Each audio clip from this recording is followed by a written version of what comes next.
Welcome everybody. My name is Nicole Pascal, Marketing Specialist for Topaz. Thanks for joining us here today for Crafting Your Images with Adjust, Simplify, and Detail, presented by our friend John Barclay. A few technical things just to get started. If you have any questions along the way, myself and Ashley Robinson, our product manager, will be answering questions during the presentation, and then John will answer some questions after the presentation as well. Let me tell you a little bit about John first. He is an award-winning freelance photographer and enthusiastic workshop leader based out of Bucks County, Pennsylvania. He is also an inspirational speaker who has been presenting his program Dream, Believe, Create to audiences around the country for a while now.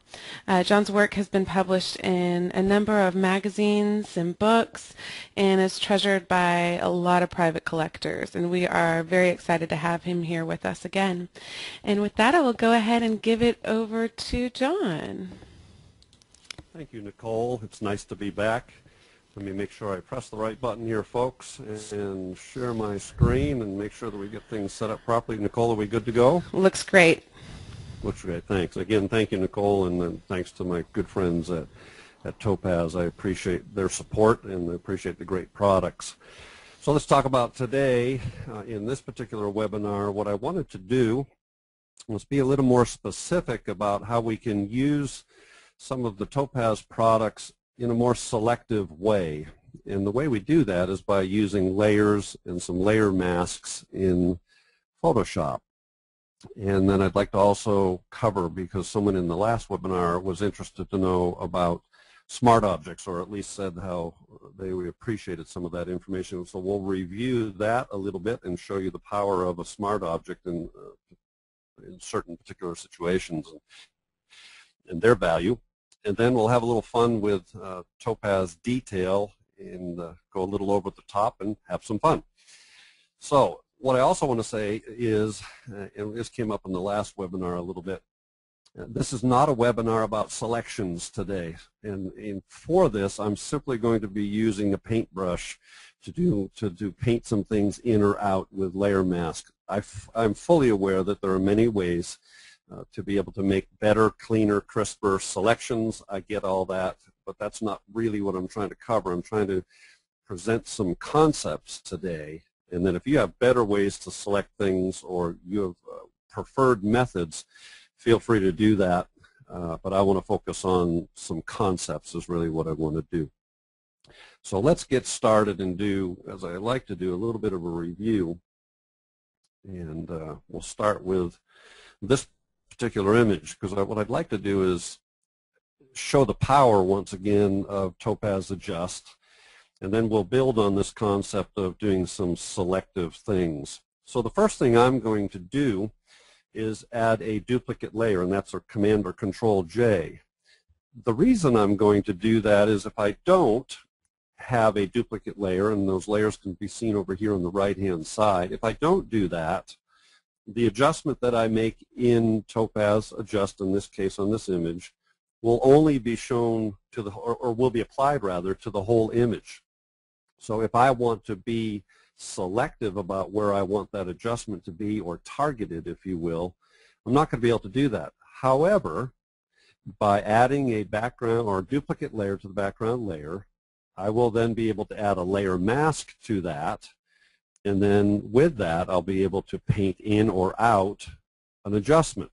So let's see if we can't make that a little clearer for you. So let's go up to Filter, Topaz Labs, and open Adjust. And here we go. And again, for those, because I really don't know who's coming to the webinar that may not have been last time, I'm going to go ahead and take a few seconds here and go through the interface just so that we're all on the same page. For those who already know, I apologize, but I think it's important to do. So on the left-hand side, we do have presets, which are great jumping off points. I would not, sometimes they work and all you got to do is hit one button and you're done. It's also important to know that you do have the ability to save a preset. So if you create your own look with these sliders over here on the right-hand side, and you like that look, by all means you should save it over here on the bottom left-hand side and name it something accordingly. This is really especially helpful if you're doing a series of images from a particular shoot and you want to apply the same look. Save that setting of the look that you created. On the right-hand side is where the magic really happens in my mind, however. And so while we can click a preset, and then we can tweak that preset. Again, it's a jumping off point in my mind to then fine tune it with these controls over here. My preferred method is to jump into the right hand side and start creating a look that I like. But just so that we can review, just see what things do here. You can do crisp and dramatic, and you can quickly get a look that you may or may not like. I can click the Reset All button, and that will do just that, and then I can start working with just these sliders. And I'm not going to go through each of the sliders today because I really want to focus on a different subject today, but I think it's worth at least going through the most important sliders here again. Adaptive exposure is like a one-stop auto-adjust, if you will, but it's really got from, I like to say it's from 1 to 100. It goes from 0 to 1, but 1 to 100 with different looks in between depending on where you slide that. But the magic is in the regions. If you have it over to the left-hand side, it's going to affect the brights and the darks of the image. The more, let me slide this up here a little bit so maybe you can see it. But the more I slide to the right, it's going to affect more of the tonalities in the image. If I keep sliding to the right, it's going to keep affecting more and more of the tonalities in the image. So the regions tells the adaptive exposure how much of the tonality in this image do I want to affect. And that's where the real power of Topaz Adjust lies. And then the other sliders are pretty self-explanatory. But here's where we're going to start to see some of the magic happen with the knowledge of layers and layer masks. So right now, let's go ahead and go back over here and select something like crisp. Starting to make the foreground in the lake and the trees look okay. Let's see what dramatic does. Not bad, but here's the problem. The sky looks terrible as far as I'm concerned. However, the shoreline on this slightly underexposed image, and yes, I chose that image on purpose to show again the power of Topaz Adjust, but it's a global adjustment at this point, and it's affecting the entire image. Well, I'm not going to worry about that, quite candidly. I'm just going to focus on, does the foreground look good? Have I brought out the colors and the tonalities in the foreground of this image? And I'm not going to worry about the sky because we're going to show you what we can do here. So let's just go ahead and apply that. So that's what we've done, is we have a background layer over here on the right in our layers palette. And this layer, if I hit the eyeball on and off, that is the Topaz Adjustment in its own layer. Now, if we want to reveal or conceal some of that, we need to add a layer mask. And so that can be found right here, right below our layers at the bottom is this button here, I call it a washing machine. It looks like a washing machine. If I click on that, it's going to put a layer mask right here next to this icon of the duplicate layer. Now, what you need to understand about the way a layer mask operates is white reveals, and this is now white, so it's revealing the entire Topaz Adjustment through, and that's what we see here. But if I want to conceal some of this adjustment, I would need to paint with the color black. And so the way we do that is we can hit the letter B, and that'll get us a brush. Or we can go over here to our tool palette, and this is our brush here. We could click on it. And then we need to make sure that we're painting with black or white. The way we do that is go to the bottom of our tool palette over here, bottom left of the screen, and you have a black and a white box here. There might be an occasion where those boxes are not black and white, and if they're not, just click the smaller black and white boxes above it, and that'll make those black and white for you. Now, you can switch to black and white by hitting this little arrow here, or an easier way to do it is to select your X key, and X will toggle back and forth between black and white. So now I have black selected. I've chosen the letter B for a brush.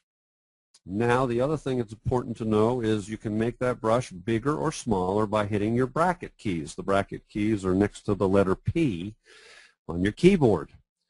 And one last thing that we need to cover about this technique is the opacity of the brush.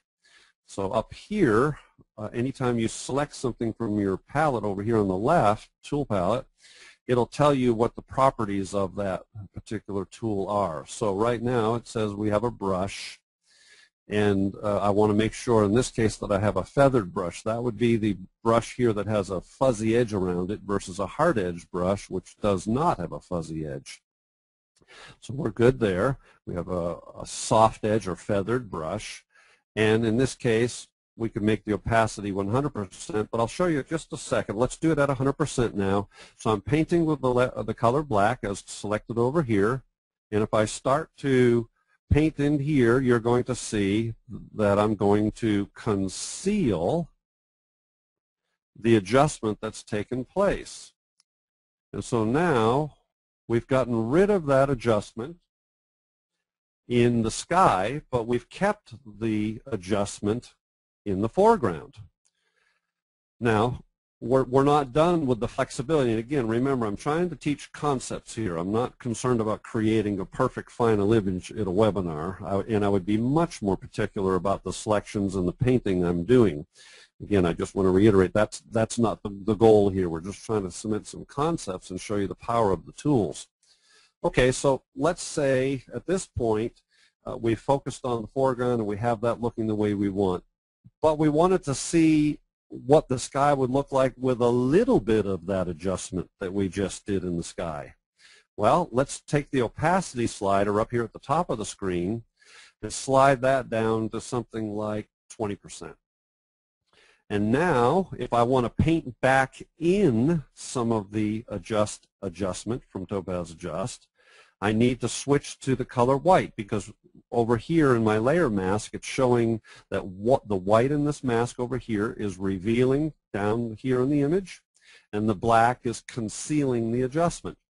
So if I paint with a brush at this point, and that brush is white, but it's only set to 20%, it's going to allow me to feather back in, and I'm going to make my brush a little bit bigger, feather back in that adjustment in the sky just a little bit. And so now we've gone from, pretty flat, slightly underexposed image. With Topaz Adjust, we're able to bring out the detail in the foreground. The sky was way too dramatic with that adjustment that we liked in the foreground. But by being able to use a layer mask and then paint with a certain opacity, a lower opacity, we can bring back some of that adjustment. What you could actually do if you wanted to is you could do yet another Topaz adjustment and then just apply that to the sky only if you wanted to, if this particular choice of feathering in with a lower opacity brush did not give you what you wanted. But in this case, it doesn't look too bad. We've been able to brighten that foreground with 100% of the adjustment in the foreground, and with a 20% opacity brush, bring back in the sky. Let me just follow through on this idea of painting with a brush that has a 20% opacity. Something that you should be aware of is if I now go paint over this area again, and I'll do that for you, it's now going to be a total of 40% has been painted, because every time you paint with a 20% opacity brush, it's going to apply 20% again. If I did it one more time, it'd be 60%, 80%, and then it'd be 100%.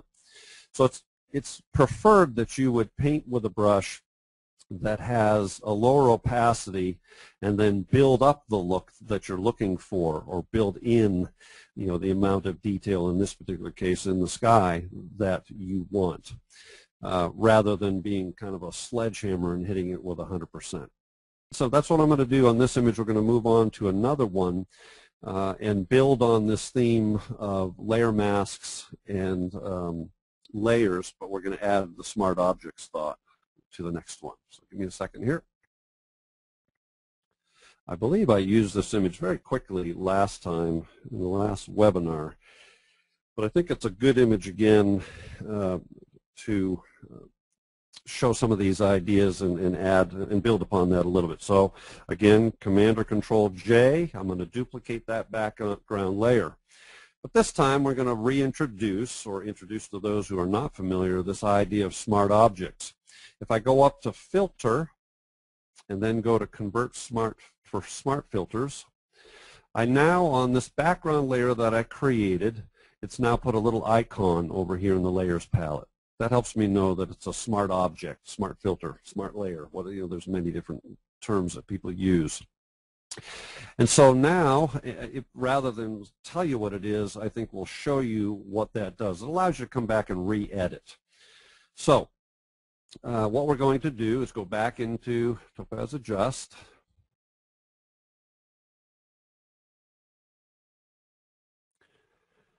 And remember, it's sticky settings, so the first thing I'm going to do is reset all. So sticky settings means it's going to remember whatever I was working on in Topaz Adjust the last time I used it. So the first thing I always do is go to reset all. Okay, so rather than go through playing with all these sliders on the right, again, we're focusing on a different concept. I'm going to go over here and I'm going to choose Detailed. And I'm choosing something that's kind of overdone on purpose, and we'll get to that as this unfolds, so bear with me. And let's say that's the look that we liked and we chose. So we'll go ahead and accept that. Now what that does, again, now we're back to this situation over here. If I click on the eyeball, there's the original image. There's the image with detail applied to it. Now what you'll notice is our layer palette looks a little different on the right-hand side. We now have added a smart filter that tells us so, and that smart filter is Topaz Adjust. It has given us a mask. It's filled with white, so it's revealing everything in this image. But let's say I don't like, and quite candidly, I don't like what Adjust did to the background of this image. It brought way too much detail in and around Dalen the boxer. So once again, I'm going to hit the letter B for brush. I'm going to go and make sure that I'm painting with the color black, so I'll hit my X key to make it black. And one thing just to make clear is you need to make the mask active. And the way that you know the mask is active is it's got these brackets around it. If I click down here, you notice the brackets went away. If I click in the mask, there's brackets around the mask. That way I know that that's what I'm working on, is that particular area, or it is active. So now if I paint with black with a feathered brush again, whoops, I've got to bring the opacity or a brush back up to 100%, I can now go in here and remove the adjustment that Topaz Adjust made. And again, I'm doing this very quickly. It's not a painting webinar. I'm just trying to get the ideas here. And now I've removed, as evidenced by the black, which is concealing the background in this layer mask. Okay, let's say we wanted to do one more step. I'm going to click on my adjustments layer here really quickly. I'm going to go to my curves adjustment, click on my picker, and I'm going to make this background even darker here because I want to try to get rid of it. It's affecting the whole image, no big deal. Let me do this. When I've created an adjustment layer, a curves adjustment layer here, it has a mask there. And here's something you can do. Really, the only thing I want to do is paint this area. Rather than paint out Dalen, something I can do is go up to image, edit, fill. It'll bring up this fill color. Make sure your color is black, and hit OK. And now what we've done is we've filled that layer mask with the color black. Remember what that does. Black conceals. So now what I need to do is, in this time, because it's concealing that adjustment, I need to hit my X key, paint with the color white, and now what I can do is, just make that brush a little bit bigger, I can now just paint in that adjustment that I made in curves and darken that background even more. Okay. If I make a mistake, by the way, and let's do that on purpose, I went into his face, just hit the X key and start painting again. And now you're back to what we had before. So you can always toggle back and forth between the X key, between white and black with the X key. So now what we're doing is we're trying to craft an image and pay attention to what's going on in the image rather than just arbitrarily hitting it with a sledgehammer, if you will, of a particular effect or look, in this case coming from Topaz Adjust. So now let's go back and revisit this idea of smart objects or smart filters. So now we're looking at this, and we've done a good job of making him a little more dramatic. He's got these beads of sweat. He's just finished working out, and he's looking, you know, like he's had a workout. But we realize that we've maybe have overdone it with the look. If we hadn't used a layer, and if we hadn't added a layer mask, we'd have to start over again because we don't have any capability to go back and adjust things. But by using smart objects, we're able to now go and open up Topaz Adjust again and make a change. And that's the beauty and that's the power. So let's take a look. If we just go over here into our, let me pull this down just a little bit. If we go into our layers palette here, and I go look at this particular layer here where the smart object is, and I click on Topaz Adjust, look what happens. I'm right back into the Topaz Adjust interface. And now I can come in here and I can say, I sure wish I didn't hit dramatic. I wish I hit crisp. That would have been better. And then I could say, man, I'm going to tweak it over here. I don't want him to be so dark. I'm sorry, so bright rather. I'm going to darken him up just a little bit with my brightness slider, and that's better. Oh, I like that a lot better. Now when I hit OK, it's going to make that adjustment. So now he looks much more natural to me. It's not as overdone, but all of the layers and the masks that I've done still apply. I hope there's some of you out there who are listening who that was a big revelation, because I know when I first started learning about the power of layers and layer masks, it was a big wow. And it should be for you. And even if you've been familiar with these tools, to get a refresher might not be a bad idea, because it really does start to allow you to craft an image beyond just a heavy-handed approach with a particular look. And now I hope you can start to see that you're going to be able to look at specific parts of your image and say, what does it need? What was I feeling about this particular scene? And, well, I was feeling that he had just, I was watching him doing this workout in the gym and, wailing away on a punching bag and all those good things, and he's worked up a sweat, and I wanted to enhance that. I wanted to enhance that kind of, exhausted look of having just worked out, but I didn't want the background, disturbing things, and I wanted us to be able to focus on just Dalen in this case and kind of accentuate him.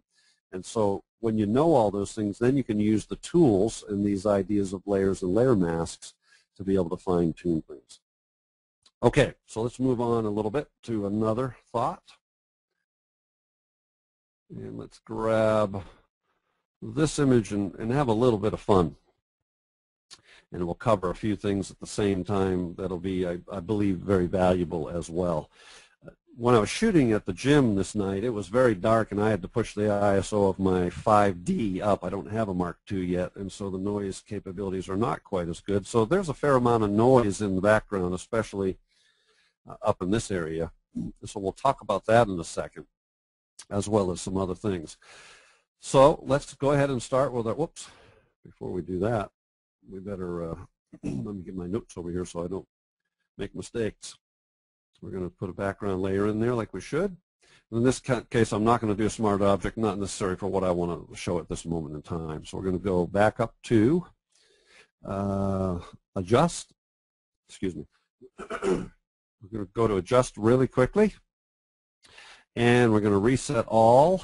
And for this one, we'll just do a quick adjustment. Remember, adaptive exposure affects the exposure of the entire image as an auto adjust, and then the regions is the amount it's going to affect. So I'm just do a quick adjustment that way. And then I think what I'll do is I'll go down to the color slider here, and I'll bring the saturation down just a little bit, make it not so bright and colorful, but more like I'm in an old-time gym, if you will. But then I'm going to address this, let me hit the fit button here. I'm going to adjust this noise that exists up here. And one of the best ways to do that is with Topaz denoise. Hands down, one of the best noise reduction programs in the market. And so if you have that, and if you buy the entire bundle, it comes with it, and I would recommend that. Click the Use Topaz Denoise. Now, I'm working on smaller JPEGs so that they'll go quickly. Just be prepared. If you click that box and you start to do some noise work, it's going to take some time because it's intensive processing that's going on in the background. But with this, I would be able to just bring this slider over, and I don't know if you're going to be able to see that, but up around, I've done some experimenting on this image, and right about 2.1 or so. Now all of that noise is gone while retaining the detail in the areas that I want to have the detail. It does a phenomenal job of noise reduction, and I can't recommend it highly enough. And we'll talk about the bundle here at the end and why it just makes a whole lot of sense if you're considering the Topaz products. So let's leave it for the work in Topaz Adjust at this point. That's all we're going to do. We're going to go ahead and accept that and let it do its work. Okay, now what we're going to do is we're going to go to Topaz Detail.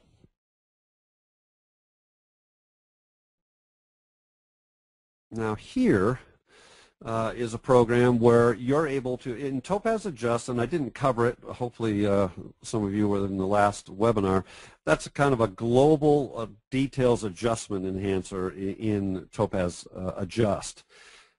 But with Topaz Detail, which is a separate plugin, and again it comes as part of the bundle, and recommend that again, but it allows us to work on different levels of detail. So you can work on the small. I'm over here on the right-hand side. Small, medium, or large. So let me just accentuate this to see if you can see. So here's if I only use the small detail. I'm overdoing it here. Look at the gentleman's face. I'll bring that back down. Whereas the medium detail, it doesn't overdo the facial features there, right? It's very different. And then if I use the large detail and pull it way over there, it's a completely different look. And then the boost sliders can enhance or decrease, right? So, and if you ever need to know what's going on, just hover. So it boosts, it suppresses the intensity of the weaker or large details. And so depending on which way we pull this, we can make that effect kind of go away, or we can enhance that effect. Well, that's what I started to see. And one of the ways that we learn about software is just start playing with sliders. And so as I was preparing for this webinar and I started playing with the detail sliders, I really started to like this look that was starting to be created by pulling the large detail slider all the way to the max. Let me just show you the before. And here's the after. You talk about creating a stylized look. I mean, and what's kind of fun is this is happening in a program or a plugin, in this case, that I wasn't expecting that to happen from. But I thought it would be good to bring up today because it really does start to get you to think outside of the box, if you will, and start to consider other choices that you can make if you start playing with sliders. So then I started playing with other sliders and seeing what that would do, and this one added a little bit of detail when I hit the medium detail back into this funky look, but I felt like it was a little bit too, all that saturation came back by doing that. No problem, there's a saturation slider in the detail. I slid it to there, and now we have this very stylized look, very different than what we started with. So just a review here, I don't want to leave you confused. The main reason I go to detail, this particular plugin, is because I have control over the 3 levels of details in my image. And where it's really effective is if you have really smooth areas like a sky with just blue sky and some white puffy clouds, you can leave those clouds and that alone while at the same time working on the foreground of the image, which might be a landscape with a beat up rusty tractor in it. You can enhance those details, but leave the sky alone and not start to add artifacts and things back into the sky. Okay, let's see where we are. I think at 1:30, I want to leave room for some questions. So I think I am going to leave my thoughts there with regard to the images. We've covered a fair amount here in this idea, just to review that by adding layers and then a subsequent mask to that, we're able to have more selective control and paint things in and out using the colors black or white, using a brush, and then remember that you have this opacity slider, and you can make your brush have, if you bring it down to 20% opacity, it's going to allow you to paint in just a little bit of that effect and feather the look and craft the image to be just the way you want it to be. So with that, let me just finish up by sharing, as I do in my workshops and so forth, the best value in town really is the Topaz products. And if you're considering any of them, it just makes so much sense. The things that I use regularly are Topaz Detail, Topaz Adjust, Topaz Denoise, and Simplify. We didn't get to that today, and I do have an image, but I want to leave time for questions. But those I use regularly, and if you're going to use those, or you're going to go out and get denoise and adjust, you've spent pretty much what you're going to spend on the entire bundle. It just makes a lot of sense, especially with the discount code that Nicole will share here in a little bit. It's a wonderful value, and they're wonderful tools. And now hopefully you've got some new knowledge and thoughts that you can use with this more selective approach, or with masking, that you can make these tools even more powerful. So Nicole, I'll let you take it from here for a few minutes. Thank you, John. That was great. We've had a lot of great feedback, and people are really getting something out of learning this, so thank you. Carl missed how you actually get the smart filter. Could you possibly do a quick review for us? Sure. Let's just do it on this background layer. So as long as I've created a duplicate layer here, if I simply go up to Filter, Convert for Smart Filters, and if I click on that, now that's done. Now just recognize I'm doing this after the fact. You want to do it as the very first thing. So the first thing you want to do is create your background layer, and then go up to Filter, Convert for Smart Filters there. There's another way to get to it. I believe you can come over here and Convert to Smart Object. They're going to do the same thing. And that was over here on the Layers palette, by the way, where I just was. So here's your layer palette. I'm circling here with my mouse. Up to the top right, if you wanted to click Convert to Smart Object, you could do that. Great. And I'm actually unsure myself. A few people have asked if Convert to Smart Filter is available in Elements. I don't believe it is. But I don't think so. No, okay. I'm going to guess it is not. Okay. In that case, yeah, you'd need to start working with a series of layers. So you would still do I think you can now do layers in Elements, correct? You can. Yeah, so if you can do that, you would just do a layer and then use your masking tools, and then you might want to flatten that and now add another duplicate layer on top of that and start doing your next thing. The problem is you're not going to be able to go back and make an adjustment in the future like you can with the Smart Object. It really is a very powerful tool. Hopefully that example was really powerful, because it took it from kind of an over-the-top, whoops, I overdid it, and then in one click we're right back into Topaz Adjust, and man, we saved the day, if you will, and a whole lot of work. Yeah. Mindy would like to know how you denoise the background without affecting the face and skin. Is there any way you can kind of go over that real quickly one more time? Sure. You could do the same thing. So in this case, let's see if we can just throw away this layer here, and let's start over again. If we go all the way back, just want to make sure we're back to our original image. So let's go here to Filter, Topaz, and in this case I was using Adjust. Whoops. You know what I think I forgot to do? Hang tight. That's what always happens when you're not following your cheat notes. I want to make sure I have it. Okay, so to answer her question properly, I need to duplicate the background is what I would do. Now I'll go in and open up Topaz and Adjust.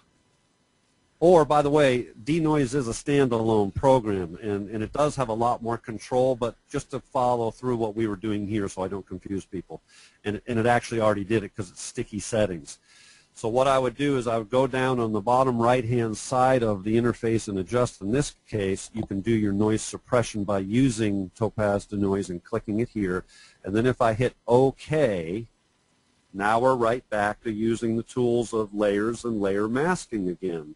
And so if, in fact, like she has asked, it did some noise reduction in this gentleman's face or here, and you didn't want that, we would just come in, go to the washing machine once again, click that. We now have a layer mask in here. Click B for brush, make sure I'm painting with the color black, right? So I'm going to hit the X key, and then I could start to paint on his face. Now, the only problem, I'm just realizing as I'm doing this, I'm eliminating, unfortunately, in this case, the adjustment in Topaz Adjust as well as the noise. So forgive me, that's what happens when you're going to answer questions on the fly. In this case, then, if all you really want to do is eliminate the noise only in the background and not affect here, then what you should do is go back and just use Topaz. Whoops, I'm on the wrong thing here. You would go here and go to denoise. You would pull up denoise only. So you would do your work in Topaz Adjust, do that adjustment, accept it, and not do the noise reduction in Topaz Adjust, if that's the choice you want to make. And then the next move you would make is to go just use Topaz Denoise all on its own, and then have a separate layer for that, and then use the layer mask to paint out. Did I lose people, Nicole? Sorry. No, I think that was good. Good explanation. Okay. Yeah. Let's see here. Dowdy, I'm not sure if that's how you pronounce the name, would like you to go over the adjustment filter brush to darken the background. Not sure. I wonder if he's talking about when I did the Dalen image, possibly. Yes, I believe that's so. I suspect so. Let's just go pull that, and I wonder if he's just talking about. Do you think? Just ask that question one more time, please. Going over how to darken the background. Yeah, and in this case, I don't think I was necessarily using adjust. I think this is the point where I said, let's go to just a curves layer, and I probably went a little too fast. So thanks for asking that question and slowing me down. I have a tendency to go too fast. I went to my adjustments palette here, and I chose a curves adjustment, and that's this one right here. And I selected that, and then I took my pointer here, which allows me to point to a specific part of the image. And so in this case, I'm going to point to a little bit brighter area over on whatever this is behind Dalen's head. And if I click on that, and then I am holding my mouse key down, I can drag. So it's automatically darkening that whole image. The other way you can do it is, let me just get rid of this. I can actually go to my curve here in the line on the curve, click on it somewhere, and pull it down. That's another way to do it. I just prefer to use the picker, this little finger here, click on it, and then click on the part of the image that I want to darken, and then right within the image I can pull down. And again, now we're back to this whole issue of, okay, but it darkened the whole image. How do I now brighten it up? Well, the way I do that is I go up here to Edit. In this case, because it's just faster, it was another thing I wanted to just teach. I can go to Fill, hit black. Now we're back to the whole thing and is not adjusted because black is concealing. And now I'm going to paint with the color white with my brush. And now I can paint in that darkening that I did with that curves adjustment just to this background here. And there it goes. And then if I make a mistake, whoops, I made a mistake, no big deal. Hit the letter X, toggle again, and then paint back in that area that I didn't want that adjustment to happen to. So as a review, in this particular case, to darken the background, I chose two methods. If within Adjust we had some adjustments that I wanted to paint out, I used a mask for that. And then I wanted to darken it further. I chose to use an adjustments layer, which happened to be a curves adjustment layer found right here, and then darken that background, not worrying about what's happening to the entire image, knowing that I have a layer mask available to me. And in this case, because all I wanted to do was just paint this area, it was faster to fill that mask with the color black and then paint with the color white in this case to darken just that area. All right, perfect.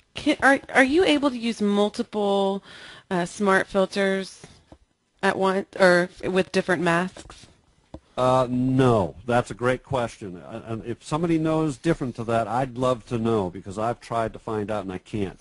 Here's my knowledge so far of using smart objects. As you remember, we had that palette over here that showed Topaz Adjust.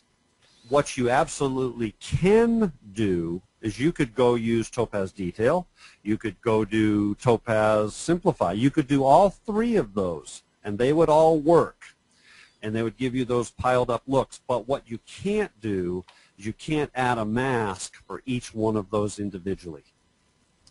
So if it's going to present you with that one mask, and that one mask, as far as I know so far, and I'm hardly a Photoshop expert, is that one mask is going to basically apply to all 2 or 3 of the different filters that are placed in that stack of smart filters. All right, perfect.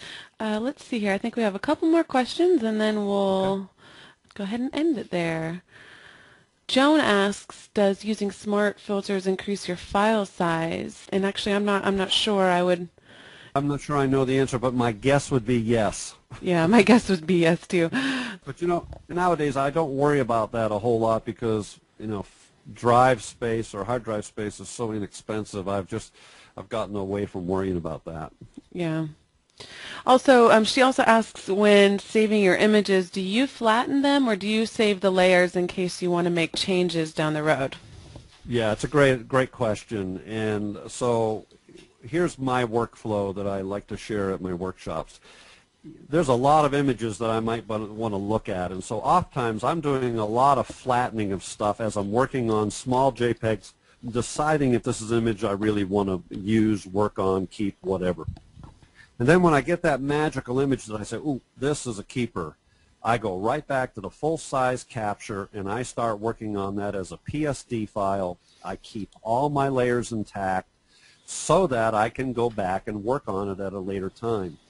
I also want to work on it in its largest form so that somebody calls and says, I want a 13 by 19 print of that. I pull open that, what I call a master file at this point, that I've done all these layers on and all this work on, and now I flatten it at that point, resize it to the particular application of the job, sharpen it for that size and output, and then print that or email that or post that, whatever the application might be, and then I make sure I resave that original master file, never gets touched, right? And so it's there as all that hard work that you do to get rid of specks and dots and noise and make your levels adjustments and do your Topaz work and your noise reduction with Topaz denoise, all that stuff you're doing, you just want to do it one time on the largest file that you have and then create your little projects out of that file. All right. Well, thank you so much, John. I appreciate it. And there's been tons of great info in here. Happy to help, and thanks for having me back. Absolutely. You can follow John at his blog, which is blog.barclayphoto.com. It's an amazing blog and lots of great information and lots of beautiful images. His Twitter account is JHBarclay, and his Facebook is John Barclay Photo. If you have any questions, you can contact me at webinars@topazlabs.com. Again, my name is Nicole, and I will answer you personally.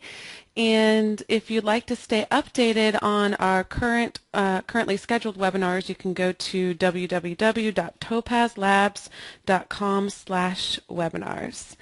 All right, thanks again, John. You're welcome. Thank you. Absolutely. Bye, everybody. We'll see you soon.